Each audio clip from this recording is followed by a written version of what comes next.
नमस्कार, मैं हूं सिद्धार्थ और आप देखना शुरू कर चुके हैं जागरण.com का दोपहर बुलेटिन, जिसमें हम आपको दिखाते हैं दिन भर की बड़ी खबरें और बताते हैं उनके बारे में विस्तार से।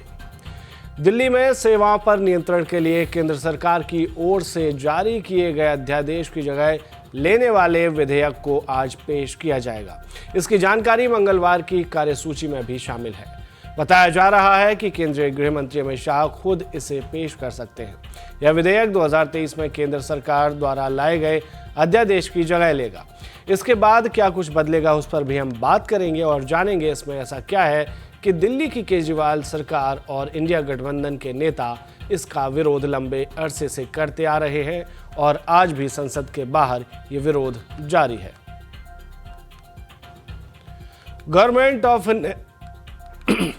Government of national capital territory of Delhi act, short में कहें तो GNCTD एक्ट, इसी शब्द को पकड़े रहिएगा क्योंकि आगे कई जगह इसका इस्तेमाल होने वाला है। इस विधेयक में सरकारी सेवाओं को दिल्ली विधानसभा के क्षेत्र के बाहर रखने का प्रावधान किया गया है। दिल्ली में सरकारी सेवाओं पर सुप्रीम कोर्ट के दिल्ली सरकार के पक्ष में दिए गए फैसले के बाद केंद्र सरकार अध्यादेश लाई थी, जिसे अब विधेयक की शक्ल दी जानी है। इसको लेकर आम आदमी पार्टी ने अपने राज्यसभा सदस्यों के लिए व्हिप जारी किया है और 31 से 4 अगस्त तक सभी सदस्यों को सदन में मौजूद रहने के लिए कहा है। इसके साथ ही BRS ने भी अपने राज्यसभा सदस्यों के लिए व्हिप जारी कर उन्हें इस विधेयक के खिलाफ वोट करने के लिए भी कहा है, जबकि इंडिया गठबंधन पहले से ही इसे लेकर अपना रुख साफ कर चुका है।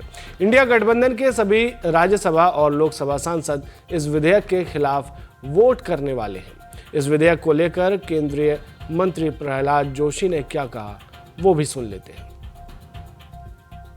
आम आदमी पार्टी ऐसे स्टेटमेंट देते रहते हैं जो with in the constitution framework है, वही हम करते हैं।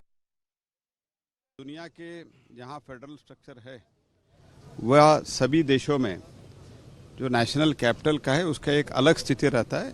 वो सब मद्देनजर रखते हुए होम मिनिस्टर ने एक अच्छी तरीके से ये बिल बनाया है। और तो ये जो भारत सरकार जो चुने हुए हैं वो भी लोकतांत्रिक तरीके से ही चुने हुए। Let them understand that entire country has supported Shri Narendra Modi and Bharatiya Janata party from last 2 terms, and next term also they are very confident that they are going to people are going to support, and let Kejriwal and his team should understand that this is also elected government. So do you believe that there is crack in the opposition on whether there should be a discussion on Manipur or not? Because we have heard few members from opposition yesterday, they were saying that short duration discussion won't hurt on Manipur.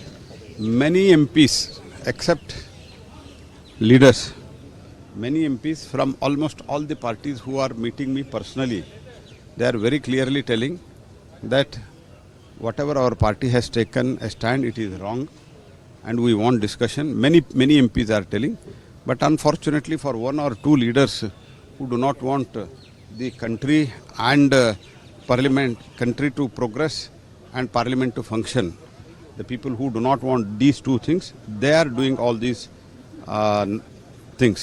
इसके साथ ही आम आदमी party के राज्यसभा सांसद संजय सिंह ने भी इस bill को सुप्रीम कोर्ट के 5 जजों के फैसले के खिलाफ बताते हुए और इसे गैर संवैधानिक प्रक्रिया का हिस्सा बताते हुए इसे राज्यसभा में हराने का दावा किया।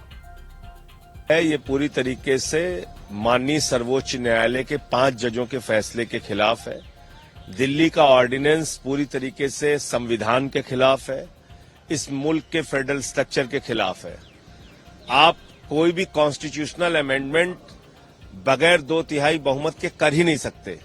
तो ये गैर संवैधानिक बिल है और लोकसभा में भले ही पास कर लें किसी भी तरीके से ये लोग, लेकिन जब ये राज्यसभा में आएगा तो विपक्षी दलों के पास इतना बहुमत है कि इस बिल को वहां पे हराएंगे, गिराएंगे। निश्चित रूप से है। आप देखिए BRS पार्टी के हमारे ऑनरेबल मेंबर्स वो इसके सपोर्ट में हैं, दूसरी पार्टियां सब तमाम सारे जो इंडिया के गठबंधन दल है वो सपोर्ट में है। तो मैं समझता हूं कि ये बिल राज्यसभा में हारेगा और इस काले कानून को लोग गिराएंगे वहां।